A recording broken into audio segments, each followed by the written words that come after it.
Mezgildə bəzi joylarda yerlik qurolliq kuchlar kommunist armiyasi bilan tirkishiyotatdi. Bandit tozalash degan at bilan ularga milliy armiyani oldida avatib qo'yib, yerliklarni o'zaro qirg'inga selish shumliqini qilishatdi. Ammo milliy armiya jangchilarining har on fikrini o'zgartib qilishidan gumonsirgan Xitoylar oqidan o'zlari zo'r kuch bilan bostirib berib, bir qancha qurolliq odamga qarshi butun bir polkni ustiga tashlaydi. Biz Urumchiga yo'lga chiqqan zamonlarda kucha atrofidagi tog'larda qarshilik harakatlari bo'layotgan ekan. Bu chaqda general Wang Jin ozodlik armiyaga chiqargan buyrug'ida agar qaysi yezidagi qarshilikda bir ozodlik armiya jangchisi o'ldirilsa, uning qisosi uchun shu yezidan 5 erkakni etib tashlashga huquq bergan edi. Bu bo'lsa, Xitoylarga koni milliy qisoslarini elib bilish uchun yaxshi bahona bo'lgandan boshqa, ba'zi shaxsiy qaraniyatchilarning qimmat baholiq ashyolarni bulab, oqidan butun oila a'zolarini qirib tashlashi uchunmi yeshil chiroq bo'lgan edi. Shundoq bir hikoya taqilgan edi. Qashqar atrofidagi bir yezda bir Xitoy ofitser nihoyat chiroyli 13 yoshlardagi bir qizni ko'rib qopdi. Uni alay desa ota-onasining bermaydiganligiga ko'zi yetgachga kechisi oiladagi hamma odamni, cho'ng-kichik 7 jonni etib tashlab, qizni elib ketibdi. Keyin u Xitoy yurtiga Aytavur xonaga ketib, shu yerda makon tutibdi. Bu qizdan bola chaqiliq bo'pti.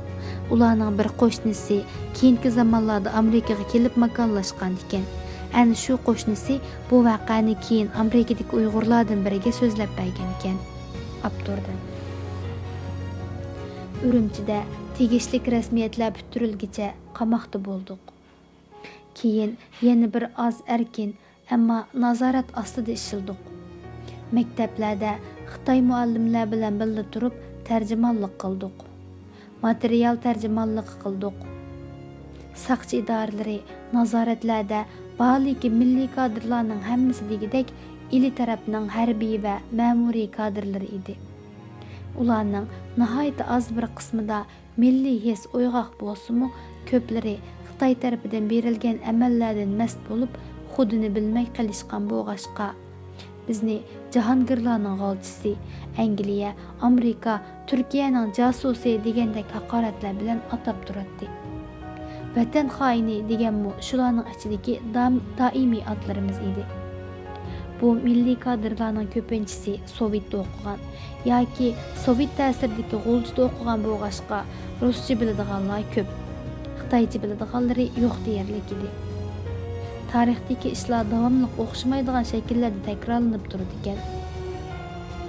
Xo'jalarning oqtog'liq va qartog'liq bo'lib, bir-birini qirg'in qilib, yotlarning qo'li orqali o'z millatidan bo'lgan raqibini yo'qotgan ishlar bizning davrimizda yana bir qatim takrorlanib o'tdi.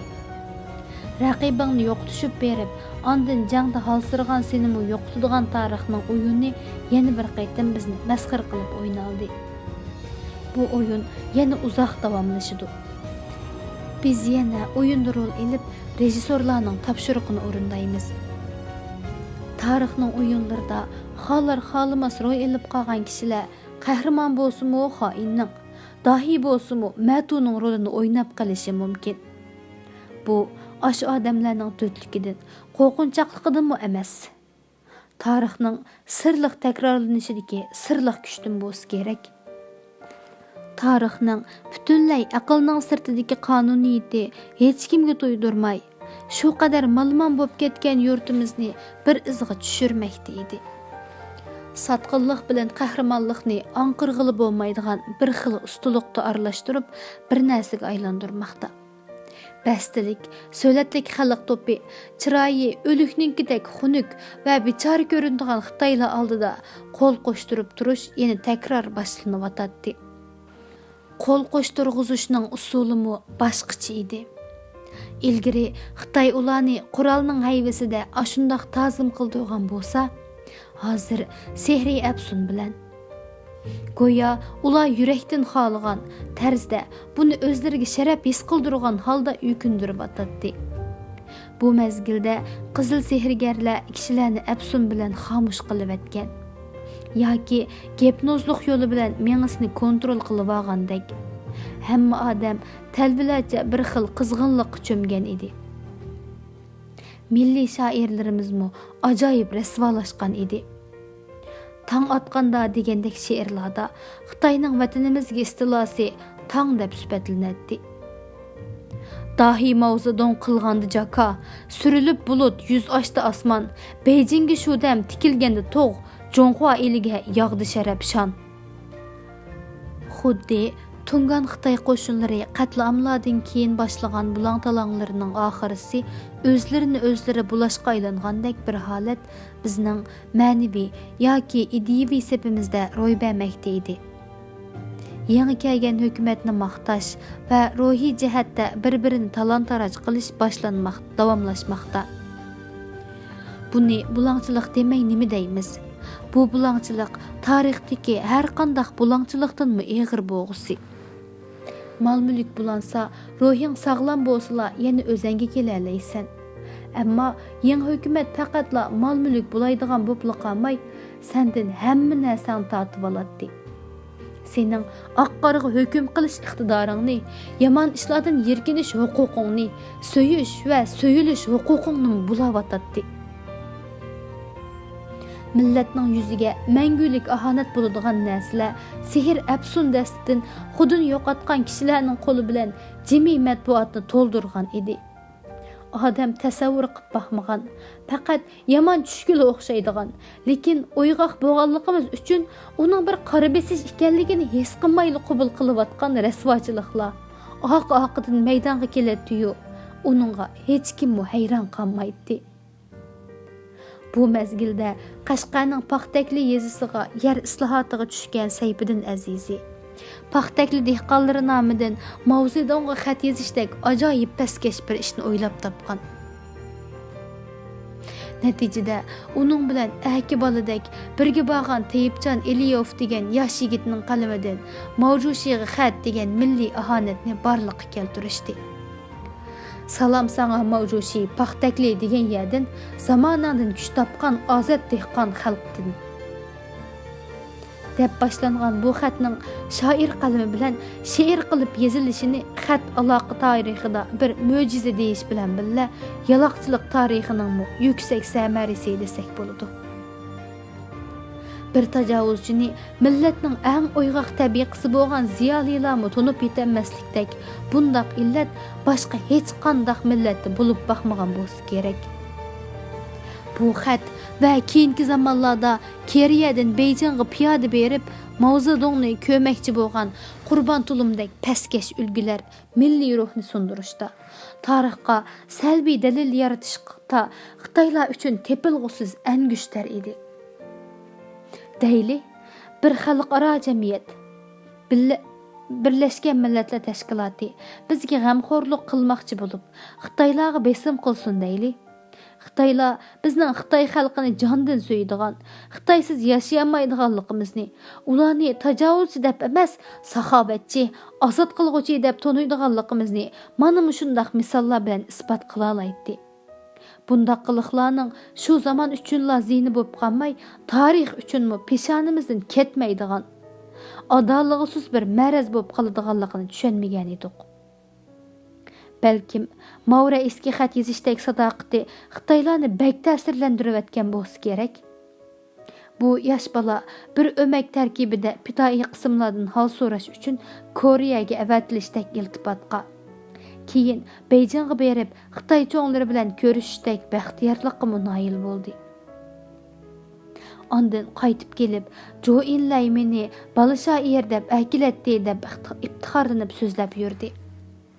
Uningdan keyin bo'lsa, yana bir ziyorat o'miki tarkibida Yevropadagi sotsialistik davlatlarni ziyorat qilish baxtiga musharraf bo'ldi. Hech bir Uyg'ur shoiri Xitoydan bundaq iltifotlarga erishib baxmagan edi. Keyin texi bu shoirlarimiz go'yo musobaqa qilishdi. Xitoyni madhiylash, tajovuzchilarni quchoq ochib qarshi elishda bir qaynam tashqinliq manzarasi yaratdi. Ulug' Xansu xalqiga Xo'sh kelibsiz. Poyezd keldi. Mahallimizning oldidan poyiz o'tidi. Po'lat duldul degandek hisobsiz pastga she'rlar maydonga keldi. Millatchilarga qarshi mazmunlardagi she'rlarmi bor edi.